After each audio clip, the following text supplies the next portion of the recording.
Assalamualaikum warahmatullahi wabarakatuh. Salam sejahtera bagi kita semua. Perkenalkan, nama saya Fuji Tripurnama, NPM 5111909 dari Prodi S1 Ilmu Keperawatan. Mata kuliah Sistem Informasi Keperawatan.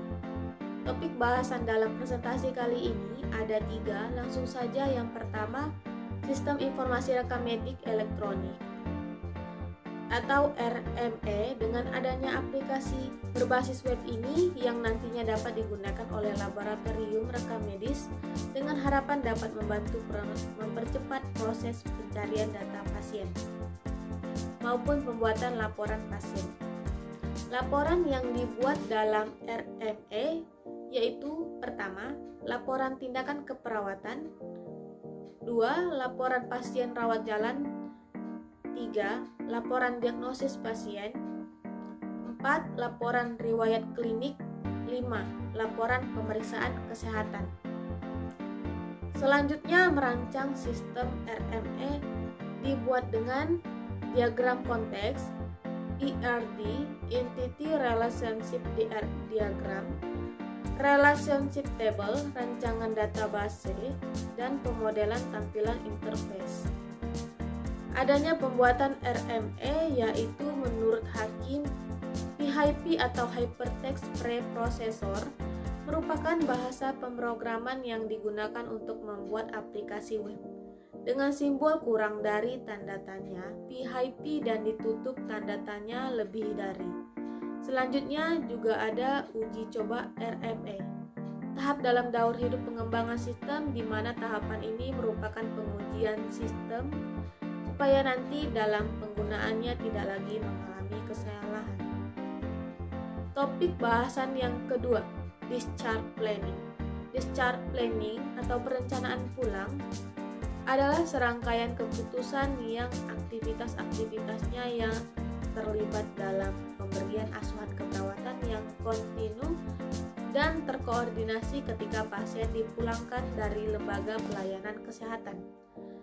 Adapun tujuan discharge planning diantaranya menyiapkan pasien dan keluarga secara fisik, psikologis, dan sosial, meningkatkan kemandirian pasien dan keluarga, meningkatkan keperawatan yang berkelanjutan pada pasien, membantu rujukan pasien dalam sistem pelayanan yang lain, membantu pasien dan keluarga memiliki pengetahuan dan keterampilan serta sikap dalam memperbaiki serta mempertahankan status kesehatan pasien.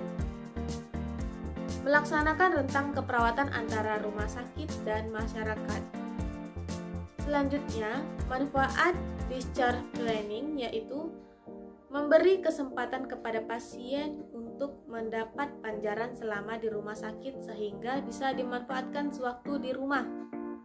Tindak lanjut yang sistematis yang digunakan untuk menjamin kontinuitas keperawatan pasien, mengevaluasi pengaruh dari intervensi yang terencana pada penyembuhan pasien, dan mengidentifikasikan kekambuhan atau kebutuhan keperawatan baru, membantu kemandirian pasien dalam kesiapan melakukan keperawatan rumah. Selanjutnya, prinsip discharge planning. Pertama, pasien merupakan fokus dalam perencanaan pulang. 2, kebutuhan dari pasien diidentifikasi. 3, perencanaan pulang dilakukan secara kolaboratif. 4, perencanaan pulang disesuaikan dengan sumber daya dan fasilitas yang ada. 5, perencanaan pulang dilakukan pada setiap sistem pelayanan kesehatan. Jenis discharge planning. Pertama, conditioning discharge atau pulang sementara atau cuti. Keadaan pulang ini dilakukan apabila kondisi pasien baik dan tidak terdapat komplikasi. 2, absolute discharge atau pulang mutlak atau selamanya. Cara ini merupakan akhir dari hubungan pasien dengan rumah sakit. 3, judicial discharge, pulang paksa. Kondisi ini pasien diperbolehkan pulang walaupun kondisi tersebut tidak memungkinkan untuk pulang. Tetapi pasien harus dipantau dengan melakukan kerjasama dengan perawat puskesmas terdekat. Selanjutnya adanya komponen discharge planning.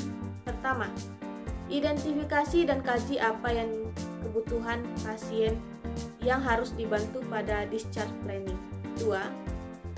Kolaborasikan bersama pasien, keluarga, dan tim kesehatan lainnya untuk memfasilitasi dilakukannya discharge planning. 3. Mengajarkan kepada pasien dan keluarga tentang strategi pencegahan agar tidak terjadi kekambuhan atau komplikasi. 4. Rekomendasikan beberapa pelayanan rawat jalan atau rehabilitasi pada pasien dengan penyakit kronis. Dan kelima, komunikasi dan koordinasikan dengan tim kesehatan lainnya tentang langkah atau rencana dari discharge planning yang akan dilakukan. Tahapan discharge planning. Tahap 1. Saat pasien masuk mengenai pengkajian fisik psikososial, status fungsional, kebutuhan pendidikan kesehatan, mengenai kondisi pasien, serta pemahaman pasien dan keluarga dari disiplin klinis lainnya seperti fisioterapis atau ahli gizi. Tahap 2, fase diagnostik, yaitu kebutuhan pendidikan kesehatan mengenai kondisi pasien serta pelaksanaan pemeriksaan diagnostik pasien itu.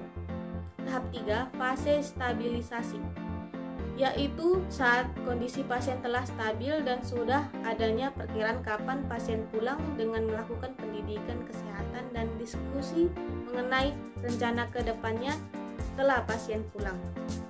Tahap 4, fase restart, yaitu saat pasien akan pulang dengan melakukan diskusi dengan keluarga pasien mengenai pengawasan pada pasien di luar rumah sakit. Adapun mekanisme discharge planning, yaitu pertama pengkajian, kedua diagnosa keperawatan, 3 perencanaan, 4 penata laksanaan, 5 evaluasi. Topik pembahasan ketiga, self-efficacy dalam penggunaan sistem informasi. Maracas, Yi, dan Johnson 1998 menyatakan bahwa self-efficacy dapat dipengaruhi oleh karakteristik individu. Munculnya perilaku kepercayaan diri juga bisa dipengaruhi oleh karakteristik individu, seperti jenis kelamin, status perkawinan, usia, pendidikan, dan lama bekerja. Penelitian tentang efikasi pada penggunaan sistem dokumentasi keperawatan secara komputer di Indonesia masih minim. Bila dilihat dari hasil penelitian ini, faktor usia dan pendidikan cenderung lebih berpengaruh terhadap waktu munculnya rasa kepercayaan diri. Upaya-upaya yang diungkapkan perawat pada penelitian ini terdiri atas mempelajari Simpro dan membiasakan diri menggunakan Simpro. Keuntungan yang efektif dari efisien dan dari penggunaan Simpro yaitu dapat membantu pekerjaan perawat dalam melakukan pendokumentasian keperawatan sehingga waktu perawat lebih banyak ke pasien. Namun juga ada kendala terkait perangkat Simpro yang terdiri atas loading lama, loading error, dan tidak ada sinyal. Faktor-faktor yang diungkapkan oleh partisipan pada penelitian ini terdiri atas faktor dari diri sendiri, faktor dari rekan kerja, dan faktor dari atasan. Terakhir, penutup. Berdasarkan pemaparan sebelumnya, dapat ditarik kesimpulan bahwa yang diperlukan untuk pembuatan sistem rekam medik elektronik adalah data yang diolah pada sistem informasi, yaitu formulir, format implementasi, evaluasi tindakan keperawatan, ringkasan riwayat klinik, riwayat penyakit, dan pemeriksaan fisik. Mengembangkan model sistem informasi pasien untuk discharge planning di pelayanan keperawatan. Efektivitas penggunaan sistem informasi kesehatan diuji, terutama untuk diagnosa medis yang membutuhkan perawatan pasca rumah sakit.